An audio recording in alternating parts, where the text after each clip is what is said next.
سحری اور افطاری کی دعائیں کچھ عرض کرتا ہوں۔ اللہ کا کرم ہے، اللہ نے ہمیں روزے جیسی عظیم نعمت عطا فرمائی، اور پھر کرم ہی کرم ہے کہ روزے پر قوت حاصل کرنے کی ہمیں سحری کرنے کی اجازت دی، اور صرف اجازت نہیں بلکہ اس میں ہمارے لیے ثواب ہے۔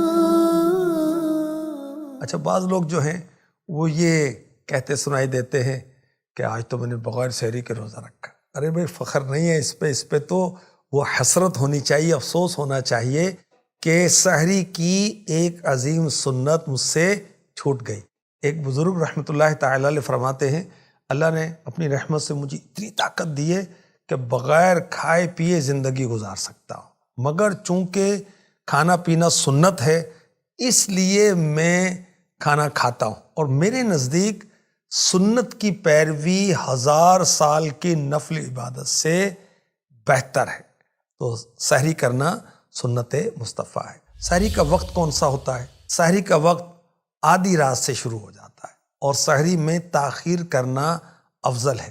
پیارے آقا صلی اللہ علیہ وآلہ وسلم نے فرمایا، اللہ پاک کو سحری میں تاخیر کرنے والے پسند ہیں، محبوب ہیں، پیارے ہیں۔ سحری میں تاخیر کرنے سے کیا مراد ہے؟ یہ رات کا چھٹا حصہ، اس وقت میں جب کوئی سحری کرے گا تو تاخیر سے سحری کرنے کی فضیلت اسے حاصل ہو جائے گی۔ دیکھیں کہ اگر رات 9 گھنٹے کی ہے تو اگر اس رات کے کل وقت کو، رات کب ہوتی ہے؟ مغرب ہونے پر، ٹھیک ہے، 6 پر تقسیم کر لیں تو کیا جواب آئے گا؟ 1.5۔ تو آخری 1.5 گھنٹہ جو ہے یہ رات کا چھٹا حصہ کہلائے گا، اور اس وقت میں جب کوئی سحری کرے گا تو تاخیر سے سحری کرنے کی فضیلت اسے حاصل ہو جائے گی۔ سحری کی دعا کیا ہے؟ نویت ان اصوم غدا للہ تعالی من فرض رمضان، میں نے نیت کی کہ اللہ پاک کے لیے کل اس رمضان کا فرض روزہ رکھوں گا۔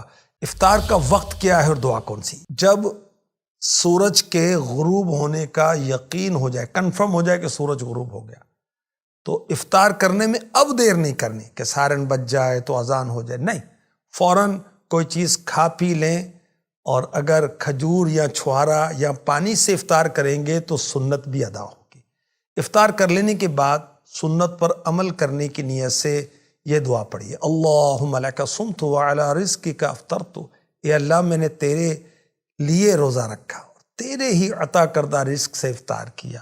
پیارے آقا علیہ الصلوۃ والسلام کی یہ سنت ہے، اور مولا علی مشکل کشا رضی اللہ تعالی عنہ کو میرے آقا علیہ الصلوۃ والسلام نے ایک بار یہ فرمایا، اے علی رضی اللہ عنہ، جب تم رمضان کے مہینے میں روزہ رکھو تو افطار کے بعد یہ دعا پڑھو، اللہم لک صمت وعلیک توکلت وعلی رزقک افطرت، اے اللہ پاک میں نے تیرے لیے روزہ رکھا اور تجھی پر بھروسہ کیا اور تیرے ہی عطا کردہ رزق سے افطار کیا، تو تمہارے لیے تمام روزہ داروں کی مثل اجر لکھا جائے گا، اور ان کے ثواب میں بھی کمی نہیں ہوگی۔ روزے کی نیت کے چند احکام بھی سن لیجئے۔ نیت دل کے ارادے کا نام ہے، زبان سے کہنا شرط نہیں، اور زبان سے کہہ لیں تو یہ مستحب ہے، اچھی بات ہے۔ عربی میں نیت کے کلمات ادا کرنے سے اسی وقت نیت ہوگی جب آپ اس کے میننگز بھی سمجھتے ہو، اور زبان سے نیت اسی وقت ہوگی جب دل میں بھی نیت ہو۔ نیت اپنی مادری زبان میں بھی کی جا سکتی ہے، پنجابی میں کر لیں، پشتو میں کر لیں، سندھی میں کر لیں، اردو میں کر لیں، عربی میں کریں یا کسی اور زبان میں۔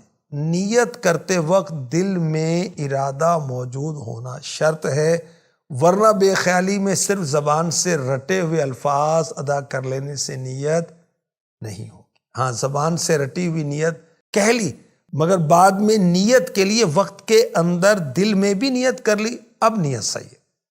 سحری کھانا بھی نیت ہی ہے، یاد رکھیے گا، چاہے رمضان کا روزہ ہو یا علاوہ رمضان کا ہو۔ رمضان مبارک کے ہر روزے کے لیے روز نئی نیت کرنا ضروری ہے۔